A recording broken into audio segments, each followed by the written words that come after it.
Assalamualaikum warahmatullahi wabarakatuh.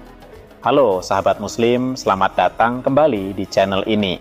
Jangan lupa untuk like, subscribe, dan nyalakan lonceng notifikasinya agar tidak ketinggalan informasi menarik lainnya. Haji merupakan salah satu rukun Islam yang wajib ditunaikan oleh umat muslim yang mampu. Dalam pelaksanaannya, ada berbagai aturan yang harus diperhatikan. Salah satunya adalah ketentuan mengenai dam bagi jamaah yang melaksanakan haji tamattu.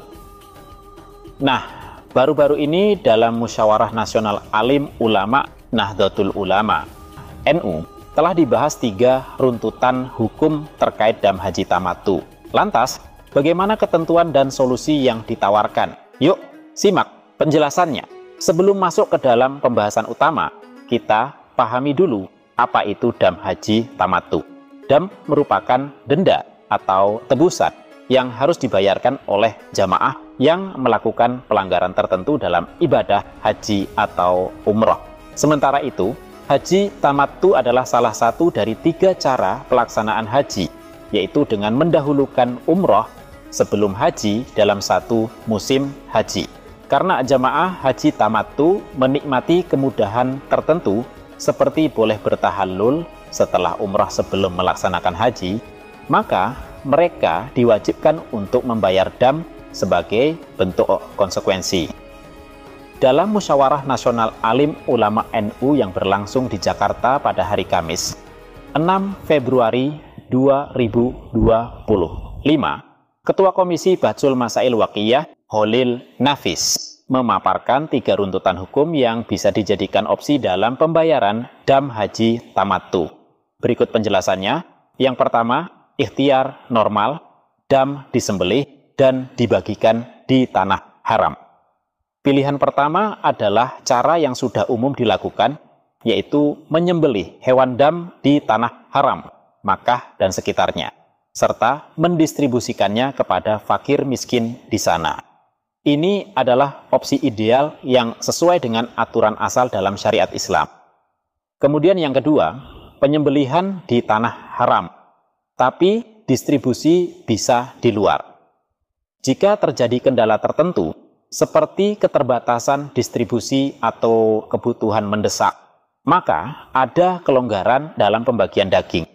Hewan tetap disembelih di tanah haram, tetapi distribusinya boleh dilakukan di luar tanah haram. Hal ini dilakukan demi kemaslahatan, sehingga daging yang disembelih tetap bisa bermanfaat bagi mereka yang membutuhkan di berbagai tempat. Dan yang ketiga, penyembelihan dan distribusi di luar tanah haram. Dalam kondisi darurat, jika penyembelihan di tanah haram menjadi sangat sulit atau bahkan tidak memungkinkan, misalnya karena tidak tersedia hewan yang cukup, keterbatasan rumah pemotongan hewan, RPH, atau faktor lainnya, maka diperbolehkan untuk menyembelih hewan di luar tanah haram dan mendistribusikannya di luar wilayah tersebut. Misalnya, penyembelihan dilakukan di negara asal jamaah, seperti Indonesia. Namun, keputusan ini harus diambil oleh imam atau negara sebagai pihak yang berwenang. Dalam hal ini, negara yang dimaksud bisa melibatkan otoritas Arab Saudi dan Indonesia untuk menentukan apakah opsi ini bisa diberlakukan. Menurut Rais Suriah PBNU, penyembelihan dan distribusi dam di luar tanah haram adalah solusi terakhir ketika memang tidak ada jalan lain. Keputusan ini tidak bisa diambil secara individu, melainkan harus berdasarkan ketetapan dari pihak yang berwenang, yaitu pemerintah atau ulama yang memiliki otoritas dalam hukum Islam. Mengutip sebuah teori fikih, beliau menegaskan bahwa hukum yang ditetapkan oleh imam atau negara akan menghapus segala bentuk perselisihan.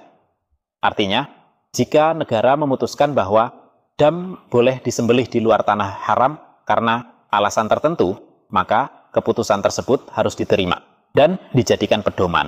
Dengan adanya 3 opsi hukum terkait dam haji tamattu yang dibahas dalam Munas Alim Ulama NU ini, diharapkan jamaah haji dapat memiliki solusi ketika menghadapi kendala dalam pelaksanaan ibadah haji. Bagi jamaah yang ingin menjalankan cara ideal, mereka bisa tetap menyembelih dan membagikan dam di tanah haram. Namun, bagi yang menghadapi kondisi tertentu, ada opsi penyembelihan di tanah haram dengan distribusi keluar, atau bahkan penyembelihan di luar tanah haram jika benar-benar diperlukan. Namun, perlu diingat bahwa keputusan terakhir tetap berada di tangan otoritas pemerintah, baik Arab Saudi maupun Indonesia, untuk menilai apakah opsi tersebut bisa diterapkan. Nah, sahabat semua, demikianlah informasi mengenai 3 pilihan hukum dam haji tamattu yang baru saja diputuskan dalam Munas Alim Ulama NU. Semoga informasi ini bermanfaat dan bisa menambah wawasan kita semua dalam memahami aturan-aturan ibadah haji. Jangan lupa untuk like, subscribe, dan share video ini ke teman-teman kalian agar lebih banyak orang yang mendapatkan manfaat dari informasi ini. Sampai jumpa di video selanjutnya. Wassalamualaikum warahmatullahi wabarakatuh.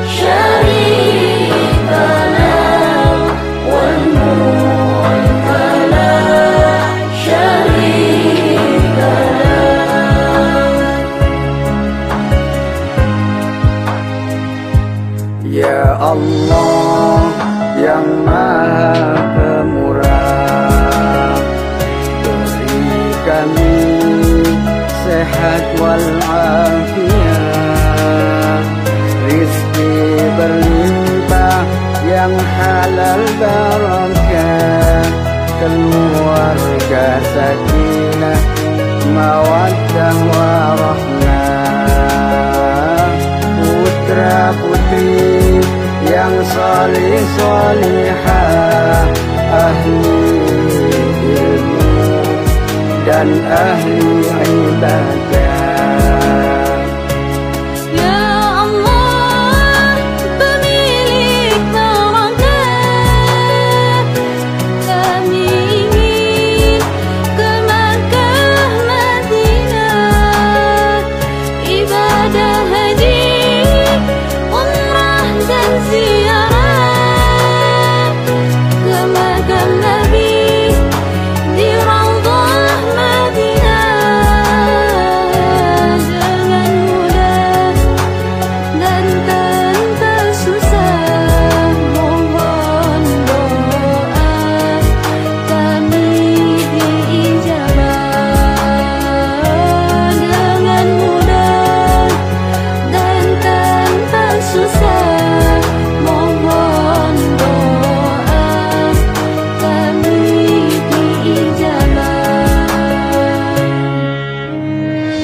Allahumma salli ala sayyidina Muhammad salatan tuballighuna biha hajja baitikal haram wa ziyarata qabri nabiyyika alaihi afdalus salati wassalam.